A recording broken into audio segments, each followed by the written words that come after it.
Olá, muito boa tarde para você, seja bem-vinda, seja muito bem-vindo. Pauta Aberta desta quinta-feira, dia 24 de março de 2022, está no ar. A você de casa sempre ligadinho na nossa programação aqui na TV Evangelizar. Eu quero dizer muito obrigado pela sua companhia e vamos juntos a partir de agora com os nossos destaques.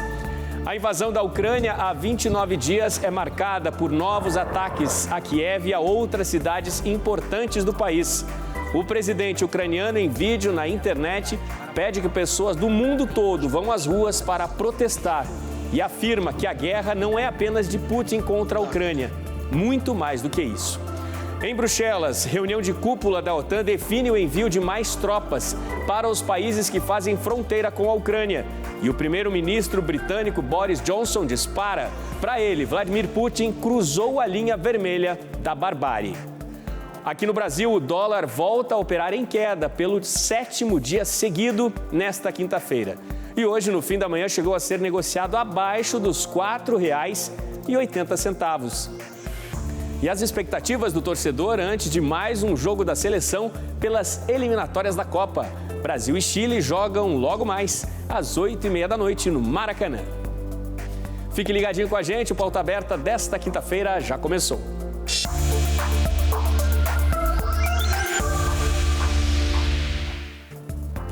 Faz 29 dias que tropas russas ordenadas por Moscou começaram uma invasão que assustou e revoltou o mundo. A destruição da Ucrânia e o êxodo de moradores do país rumo à Europa Central, principalmente, terão reflexos ainda imprevisíveis na visão de analistas internacionais. Mas hoje, resistente, a Ucrânia destaca algumas pequenas conquistas que indicam que, apesar da dor, o país retomará toda a sua força e soberania. Nos últimos dias, as forças ucranianas têm mostrado um impressionante poder de reação. Obrigaram as tropas russas a recuar de algumas cidades perto de Kiev, que já tinham sido tomadas. Nas palavras do prefeito da capital, as forças russas jamais chegarão a Kiev. Para nós é melhor morrer do que ficar de joelhos diante do inimigo. Every street, every district of our hometown.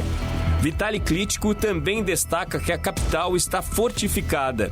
Os combates mais duros estão acontecendo principalmente em distritos a norte e a leste de Kiev. A cidade de Makariv já tinha sido retomada ao controle ucraniano no início da semana. A cidade de Irpin, em vários pontos, já foi retomada também. Há registros de que em alguns pontos os russos chegaram a recuar até 30 quilômetros. Estavam a 25 quilômetros do centro da capital. E hoje procuram avançar ainda, mas a 55 quilômetros de Kiev. A contraofensiva dos ucranianos não se concentra apenas na capital. Em Kherson, cidade tomada pelos russos, também houve reação. A Marinha divulgou hoje as imagens da destruição de um navio russo no porto de Berdyansk, localizado no Mar de Azov. A força ucraniana em não ceder às tropas russas virou destaque no parlamento alemão, num discurso feito pelo chanceler Olaf Scholz. Präsident Zelensky, die Ukraine kann sich auf unsere Hilfe verlassen. Apesar de tanta luta, hoje os mísseis da Rússia voltaram a cair sobre Kiev, Kharkiv, Chernihiv e Mariupol. Além disso, o Ministério da Defesa da Rússia anunciou a invasão e controle de Izium, no leste do país. Ao longo deste mês de invasão russa, o cenário mais assustador está na cidade portuária de Mariupol. Considerada estratégica para o avanço por terra das tropas de Moscou, ela foi devastada pelas bombas. Na saída da cidade, desespero. A tentativa diplomática de abrir corredores humanitários por vários dias falhou e quem planejava deixar a região foi obrigado a voltar. Sem falar nos que morreram sob a artilharia russa quando queriam apenas estar longe da guerra. Na cidade que resiste apesar da insistente invasão, uma maternidade e um teatro que estava sendo utilizado como abrigo de crianças e mulheres viraram alvos das bombas, vindas por ordem do exército de Vladimir Putin, e já estão entre os ataques que mais revoltaram o mundo. Hoje, moradores enterram seus mortos por conta própria na cidade destruída. E quando podem, quando não há bombardeios, fazem fila em busca de comida. Mesmo que o alimento esteja num caminhão de suprimentos russo, as tropas inimigas não permitem a chegada da ajuda humanitária em comboio à cidade invadida. Nas declarações do chefe da diplomacia europeia, José Borrell, a Rússia quer cortar totalmente o acesso da Ucrânia ao mar. E Vladimir Putin não tem interesse nenhum em negociar a paz. O objetivo para o presidente da Rússia, segundo José Borrell, é ganhar território. Ontem à noite, em novo vídeo transmitido pela internet, o presidente da Ucrânia, Volodymyr Zelensky, pediu a cidadãos de todo o mundo que saiam às ruas para protestar. Zelensky afirmou que esta guerra de Putin não é apenas contra a Ucrânia, mas contra a liberdade de todos e que é preciso frear a força bruta. Freedom matters, peace matters, Ukraine matters. Para escapar do horror, a ONU já informou que mais de 10 milhões de pessoas deixaram as casas ou cidades onde viviam na Ucrânia. 3 milhões e meio estão em outros países. A maioria procurou a Polônia como refúgio, um país que, como outros vizinhos da Ucrânia, apresentou acolhida surpreendente aos refugiados. O mais grave nesta marcha de refugiados, de acordo com estimativas da OMS, a Organização Mundial da Saúde, ao menos 500 mil pessoas já estão afetadas por transtornos psicológicos e precisam de tratamento. E a guerra já deixa uma outra marca muito triste também na Ucrânia, que pode se arrastar por várias gerações. Mais da metade das crianças ucranianas está hoje bem longe de casa, consequência desta invasão das tropas de Putin, que está completando um mês. O Fundo das Nações Unidas para a Infância, em comunicado oficial, informou que por causa da guerra, 4.300.000 crianças foram obrigadas a deixar as casas onde viviam na Ucrânia. O número corresponde a mais da metade de todas as crianças do país. Desse total, já longe de casa, 1.800.000 crianças cruzaram fronteiras, muitas delas com os familiares. 2,5 milhões continuam na Ucrânia. De acordo com o que declarou a diretora-geral do Unicef, esta invasão à Ucrânia mobilizou um dos maiores e mais rápidos deslocamentos de crianças desde a Segunda Guerra Mundial. Ela também destacou que as consequências são imprevisíveis e podem ser duradouras, ou seja, podem se estender por algumas gerações. De acordo com informações do Alto Comissariado das Nações Unidas para os Direitos Humanos, ao menos 81 crianças já morreram nesta guerra. 108 ficaram feridas. São números oficiais, mas as Nações Unidas também destacam que os números reais de crianças mortas e feridas vão muito além disso. E fica uma pergunta, né? O mundo inteiro se pergunta isso. O que será dessas tantas crianças aí que hoje estão longe de casa, longe do próprio país, na Ucrânia? Aqui no Brasil, pelo 7º dia, o dólar perde valor diante do real. As sucessivas quedas da moeda norte-americana continuam. Hoje é o 7º dia seguido de dólar em baixa no país. Às 11h13 da manhã, a moeda norte-americana estava sendo negociada a R$ 4,79, um recuo de 0,91% em comparação com a cotação de ontem. A queda registrada ontem havia atingido 1,43%, com o dólar negociado a R$ 4,91. Ao longo de todo este mês de março, a desvalorização do dólar já atinge 6,06%. Desde o início do ano, o recuo no valor da moeda norte-americana já é de 13,11%. O Banco Central, em novo relatório, manteve a projeção de crescimento do PIB brasileiro para este ano de 2022. A projeção apresentada pelo BC destaca um cenário de incertezas na economia do país com o conflito na Ucrânia. Apesar disso, mantém a projeção de avanço do PIB brasileiro para este ano, 1%, exatamente como havia previsto em dezembro do ano passado. No relatório do Banco Central, este novo cenário da economia mundial traz mais pressão aos preços das commodities, dos preços também de produtos ligados à energia e cria outros parâmetros, outras referências e desafios para o comércio, para os negócios globalmente. Há no relatório também um alerta de que com o prolongamento da guerra, como a importação de adubos e fertilizantes feitas pelo Brasil, vindas desses dois países é expressiva, isso pode impactar em choque de preços por aqui e até afetar o plantio. No entanto, o cenário segue ainda favorável para a produção agrícola do país. Bem, 1% é a previsão de crescimento no Banco Central. O Ministério da Economia apresenta um avanço mais positivo, crescimento de 1,5% para este ano. Já o relatório Focus, que traz o olhar do mercado financeiro, indica crescimento mais contido de 0,5 ponto percentual. E por meio do relatório de inflação do primeiro trimestre divulgado hoje, o Banco Central informou que a previsão para o superávit comercial teve aumento recorde. O conflito entre Rússia e Ucrânia é o principal motivo desta projeção. A previsão da balança comercial deste ano passou de 52 para 82 bilhões de dólares. Como consequência da guerra, produtos básicos como alimentos e o petróleo registraram alta nos preços. Como o Brasil é um grande exportador e produtor desses itens, é beneficiado diretamente com a elevação dos valores. A previsão do Banco Central é de que as exportações, estimadas em 328 bilhões de dólares neste ano, superem as compras do exterior, projetadas em 245 bilhões. O recorde atual para a balança comercial na série histórica do Banco Central, que começa em 1995 e foi até 2017, enquanto que o maior valor já registrado pelo Ministério da Economia foi no ano passado. O Banco Central informou ainda que os preços dos grãos também aumentaram. O motivo é a incerteza referente aos impactos do conflito nas exportações dos países envolvidos e também nos preços internacionais de fertilizantes. No combate à pandemia, a vacina contra a Covid-19, desenvolvida e produzida aqui no Brasil, que desde janeiro está em fase de testes, tem boas chances de ficar pronta até outubro deste ano.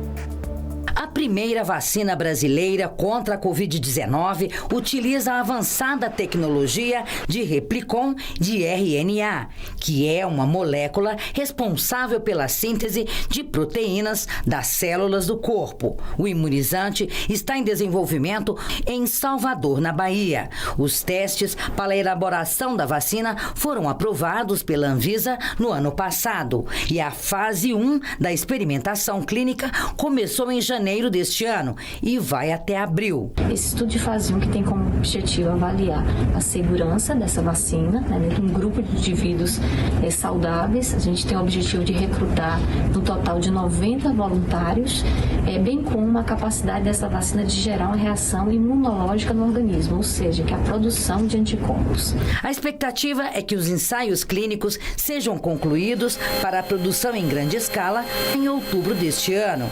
Os técnicos já se preparam para a fase 2. Os voluntários que vão participar dos testes serão divididos em 3 grupos. O primeiro vai receber 2 doses da vacina com intervalo de 29 dias. O segundo grupo também vai receber 2 doses, mas com intervalo de 57 dias. Já o terceiro grupo de voluntários receberá uma dose única da vacina. Para o desenvolvimento do imunizante, o governo federal está investindo cerca de 350 milhões de reais. E segundo o Ministério da Ciência, Tecnologia e Inovações, a partir dessa tecnologia avançada, será possível desenvolver vacinas para o combate de outras doenças complexas, como Zika, chikungunya, dengue e febre amarela. É mais uma alternativa, desenvolvida aqui no Brasil, mais proteção para toda a população. E atenção, se você tem 16 anos ou se vai completar essa idade até o dia da eleição, você tem até 4 de maio para fazer o seu título de eleitor. Votar é um ato de cidadania e o público jovem que já tem consciência da importância dessa decisão deve ficar de olho no prazo para tirar o título de eleitor. Quem já tem 16 anos completos ou vai fazer aniversário até o dia das eleições deste ano pode entrar no site do Tribunal Superior Eleitoral para fazer a documentação. Mas preste atenção, a data de prazo só vai até o dia 4 de maio para este público específico. O procedimento pode ser feito pela internet por meio do Título Net. É importante lembrar que as pessoas que têm menos de 18 anos não são obrigadas a votar. O primeiro turno da votação vai ser dia 2 de outubro. Em caso de segundo turno, será dia 30 de outubro, último domingo do mês. É importante pedir a primeira via o quanto antes do seu título de eleitor ou regularizar a situação do documento para evitar imprevistos. Veja no próximo bloco, reunião de cúpula da OTAN define o envio de tropas para os países que fazem fronteira com a Ucrânia.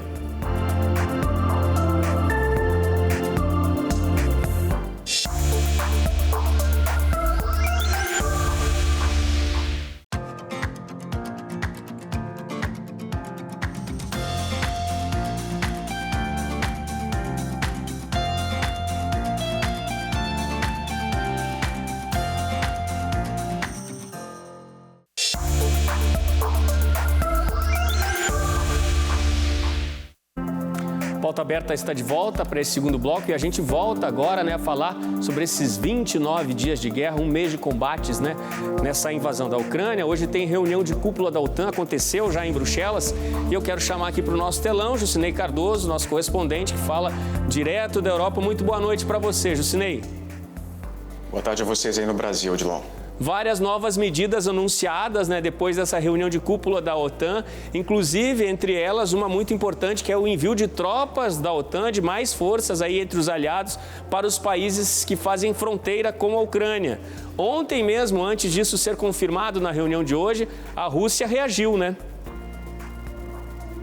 Sim, a reação foi no sentido econômico, Odilon. Na verdade, a Rússia começou a adotar algumas medidas no sentido de proteger a sua própria economia, que, como a gente vem observando nas últimas semanas, se fragiliza a cada dia que passa em função das sanções que já foram anunciadas por vários países, Entre eles os Estados Unidos. A gente recorda aqui que Joe Biden confirmou a suspensão da compra do petróleo russo por parte dos Estados Unidos, com o apoio do Congresso, numa sanção direta à Rússia em função do início dos conflitos. É claro que os Estados Unidos têm aí uma situação relativamente confortável nesse cenário, porque o país não depende exclusivamente do petróleo comprado da Rússia. A dependência não chega a 10%, então os Estados Unidos conseguem lidar melhor com essa situação. Uma questão que já é encarada diferente pela União Europeia, porque a dependência do bloco chega a 40%. E a gente sabe que uma sanção ou uma reação do Kremlin em relação a qualquer medida de sanção adotada pela União Europeia poderia aí causar um problema de efeitos cascatas na economia das principais nações europeias. Agora, o que a Rússia fez no sentido de tentar se proteger foi anunciar medidas, por exemplo, como a decisão de fazer com que os exportadores passem a serem obrigados a converter em rublos, que é a moeda russa, 80% da sua receita em moeda estrangeira, e não só para as novas negociações, mas para aquelas que começaram a ser obtidas retroativamente a 1º de janeiro. O Banco Central russo também retomou aí a compra de ouro no mercado doméstico para tentar dar uma fortalecida na sua própria economia e intensificou medidas também para impedir que os estrangeiros vendam as suas ações na Bolsa Russa e retirem capital do país, especialmente nesse momento em que manter o capital é tão importante para o Kremlin. Jucinei, hoje, ainda antes do início desse encontro, dessa reunião, o secretário-geral da OTAN, Jens Stoltenberg, trouxe declarações importantes, Sim, ele anunciou aí a transferência de armas, especialmente armamento especializado para essa situação, sistemas antitanque, de defesa, drones, para abastecer o exército ucraniano. Mas uma das declarações mais importantes foi a de que realmente tropas não vão ser enviadas diretamente para o território ucraniano, porque isso seria, como a gente já mencionou aqui, uma declaração de guerra à Rússia que poderia causar consequências aí sem precedentes e levar o mundo a uma 3ª guerra mundial. O que a OTAN anunciou hoje foi o envio de tropas, sim, mas para países que já fazem parte da aliança e que ficam ali nas redondezas. A gente destaca alguns desses países que fazem parte dessa aliança e que vão estar recebendo tropas. Eslováquia, Romênia, Bulgária e Hungria estão entre essas nações. E isso faz parte de uma preparação da própria OTAN, Odilon, no sentido de que a aliança esteja preparada para um eventual confronto com países membros. A gente já teve aí nos últimos dias bombardeios muito próximos da fronteira com a Polônia, por exemplo, que é um país membro, e existe inclusive um discurso dos Estados Unidos e da OTAN, que vem representada aí, evidentemente por todos os seus países, quanto à possibilidade de que se usem armas biológicas, né? Isso inclusive foi colocado pelo próprio presidente Joe Biden em uma das suas manifestações, aliás, manifestações que têm sido bastante polêmicas nos últimos dias, porque ele deu declarações bastante fortes, inclusive chamou o próprio presidente russo Vladimir Putin de criminoso de guerra, né? E tudo isso num contexto em que os ânimos ficam cada vez mais exaltados, né? Então a preocupação de que esses ânimos elevem o tom não só do discurso, mas também do conflito nas zonas mais conflituosas, que está fazendo com que a OTAN tente adotar medidas para antever aquilo que realmente pode acontecer. Jusinei, apenas acrescentando, né, o que você nos traz aí, ontem com o anúncio prévio, já antes dessa reunião, de que forças da OTAN seriam levadas para os países de fronteira, o Kremlin já havia se manifestado, né, inclusive informando que, dependendo da situação, apertaria sim o botão nuclear, uma declaração muito forte. Você destacou a declaração do presidente Joe Biden, né, ela é reafirmada essa semana também pelo exército norte-americano, e hoje também Boris Johnson, né, o premier britânico, trouxe declarações fortes também, disse que Putin ultrapassou a linha vermelha da barbárie. Boris Johnson tem feito um discurso cada vez mais contundente no sentido de fazer com que a Rússia perca ao máximo possível a sua força, né? Ele tem sido um dos principais aliados nesse sentido do governo norte-americano, representado pelo presidente Joe Biden. Eles têm seguido uma linha muito parecida nesse sentido, né? No sentido de desestruturar o país como um todo, tendo como foco aí a sua economia, para que o país e, consequentemente, o seu exército percam forças, né? Boris Johnson tem feito declarações bastante pontuais e importantes nos últimos dias nesse sentido, e ele realmente se mostra bastante combativo, né? O Reino Unido se coloca como um parceiro importante da OTAN nesse sentido, justamente pensando na soberania da Ucrânia e em desestruturar ao máximo possível o exército e o governo russos, né? Ô, Jusinei, tem uma informação também do presidente Volodymyr Zelensky, né? Ele fez novo apelo aí a essa reunião da OTAN, pediu mais forças, declarou aí que bombas de fósforo hoje mataram adultos e crianças na Ucrânia. Ele pede mais ajuda, uma ajuda mais contundente, inclusive, né? O Zelensky aproveitou esse momento em que todo mundo está com os olhos voltados, né, para essa reunião, até porque se sabe que dali sairão definições importantes, para poder destacar aquilo que ele já vem pedindo durante as últimas semanas, né? Ele quer, evidentemente, uma participação mais ostensiva da OTAN nesse processo, como uma resposta a uma manifestação que ele fez publicamente, um desejo que ele manifestou de que o país entre para a aliança. Né? Então ele espera aí um retorno, né? Ele demonstrou boa vontade no sentido de que esse movimento acontecesse, mas quer sim um retorno da OTAN nesse sentido, um retorno mais ostensivo, né? Principalmente com o envio de tropas para o país. Jusinei, muito obrigado pelas suas informações. A gente volta a se encontrar amanhã com mais conversas aí sobre os bastidores na diplomacia dessa guerra. Boa noite para você, até amanhã. Boa tarde para vocês no Brasil. Agora aqui no Brasil, um alerta, né, para os beneficiários do INSS. Golpistas passaram a utilizar a imagem da Elo, que é uma assistente virtual do Instituto, né, fingindo ser da central de atendimento para obter informações pessoais dos segurados. O contato é feito via mensagem de WhatsApp. De acordo com denúncias, os criminosos até fornecem alguns dados dos usuários para dar credibilidade ao golpe. No entanto, o INSS alerta que a assistente virtual serve somente para tirar dúvidas e só pode ser acessada pelo site ou aplicativo. Por isso, o segurado jamais será procurado por mensagem para uma conversa. O Instituto reforça ainda que quando o beneficiário recebe uma informação por SMS, o número usado é o 280 41. Vale lembrar que quando alguém liga para o 135 ou é atendido pelo chat humanizado da Elo, o atendente pode pedir algumas informações, como CPF e nome da mãe. Esse é um procedimento de segurança para confirmação de identidade. É importante que quem for vítima de uma tentativa ou de um golpe denuncie a ouvidoria do INSS pela internet ou no telefone 135. Um boletim de ocorrência também deve ser registrado e o banco que recebe o benefício precisa ser comunicado. É um alerta muito importante, hein, gente? É importante ficar ligado aí à possibilidade de golpes aí vindos, né, por esses criminosos. E um temporal causou estragos em Santa Catarina na manhã desta quinta-feira. As ocorrências foram registradas a oeste da Serra Catarinense. As fortes rajadas de vento derrubaram um caminhão e arrancaram telhados. A chuva também causou quedas de árvores e mais de 10 famílias precisaram de lonas por causa do destelhamento das casas. Apesar dos estragos, não há informações de feridos. Campos Novos, no oeste catarinense, foi o município que mais sentiu os danos causados pelo temporal. De acordo com o levantamento da Defesa Civil Estadual, o mau tempo também provocou transtornos em outras 8 cidades. Quedas de árvores atingiram aviários e barracões nas áreas urbana e rural.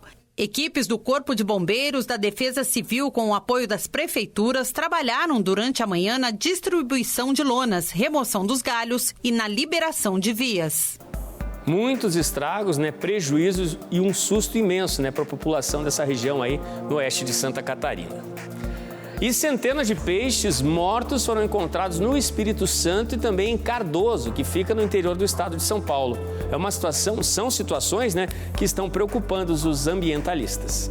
Imagens divulgadas hoje mostram centenas de peixes mortos numa lagoa no bairro de Interlagos, em Linhares, no norte do Espírito Santo. A explicação de especialistas é de que isso acontece porque a água da chuva revira o material orgânico, inclusive o esgoto, que fica no fundo das lagoas, e isso causa a morte dos peixes. Esta é a segunda vez só este ano que muitos peixes aparecem mortos no mesmo local, o que aconteceu também no final do ano passado. E o susto foi ainda maior para um criador de tilápias em Cardoso, estado de São Paulo. O prejuízo foi de quase R$1 milhão. Ele encontrou milhares de peixes mortos em 48 tanques de criação que ficam no Rio Marinheiro, no município paulista de Cardoso. Mais de 20 pessoas ajudaram a retirar os peixes mortos. Os animais foram levados para o aterro sanitário. Peixes mortos também foram encontrados em outros pontos do Rio Marinheiro. Segundo a Companhia Ambiental do Estado de São Paulo, não foram encontradas fontes de poluição nas proximidades que possam ter causado desequilíbrio. A multa para qualquer tipo de poluição ou para quem despeja esgoto nas águas dos rios pode chegar a R$60 mil. Esse é um questionamento que fica, né? Porque não foi encontrada uma fonte de poluição, mas são milhares aí de peixes mortos. Então essa é uma resposta ainda que as autoridades precisam nos trazer a respeito da morte desses peixes. Falando de esporte internacional agora, a tenista número 1 do mundo, a australiana Ashley Barty, aos 25 anos de idade, anunciou de forma surpreendente a aposentadoria dela nas quadras. Veja a reportagem do Ricardo Vilches. Olhe bem para essa guria. Talvez você não saiba, mas ela é considerada a melhor tenista do mundo na atualidade. Ashley é a primeira colocada do ranking feminino do tênis. Este ano já venceu o Aberto da Austrália. Ano passado levou também os mais famosos torneios do mundo, o de Wimbledon e o de Roland Garros. Mas essa australiana virou notícia no mundo todo por outro motivo. Ela informou que deixará o esporte no auge da carreira. Sim, aos 25 anos, Ashley informou que irá se aposentar. Os motivos não foram detalhados por ela ainda, mas algumas decisões passadas podem dar pistas sobre isso. A tenista já deixou de participar de competições internacionais sob a alegação que precisa cuidar do corpo e da mente. A saúde das atletas de alto rendimento ganhou atenção especial durante as Olimpíadas de Tóquio ano passado. A ginasta norte-americana Simone Biles abandonou 3 etapas finais das competições. Ela alegou que se sentia pressionada demais, física e mentalmente. Muita saúde, né, para Ashley, a tenista hoje número 1 do mundo, australiana, de 25 anos. No futebol, pelas eliminatórias da Copa, a seleção brasileira enfrenta o Chile esta noite no Maracanã. Brasil e Chile, direto do coração do futebol. Muito provavelmente seja o último jogo da seleção brasileira em casa no ano de Copa do Mundo. Já classificado para o Mundial, o Brasil soma uma série invicta de 32 jogos. Já o Chile não está muito bem. e vem para o tudo ou nada. A equipe nas eliminatórias está na 6ª posição, a 2 pontos do Peru, que está em 5º, vaga que dá direito a uma repescagem para se classificar para a Copa. E restam apenas 2 rodadas, contando com a de hoje. No primeiro turno deu Brasil, foi o ano passado, 1-0. O Brasil nunca perdeu em casa numa eliminatória. Será que está pintando uma zebra aí, ou o Brasil vai manter o favoritismo? É hoje, às 8h30 da noite, horário de Brasília. A torcida na expectativa, o Brasil já está classificado, mas a torcida sempre gosta de se encontrar com os craques da seleção, claro, no principal palco aqui do país, que é o estádio do Maracanã. Gente, Pauta Aberta fica por aqui, ótimo fim de tarde para você, muito obrigado pela companhia e até amanhã. Tchau, tchau.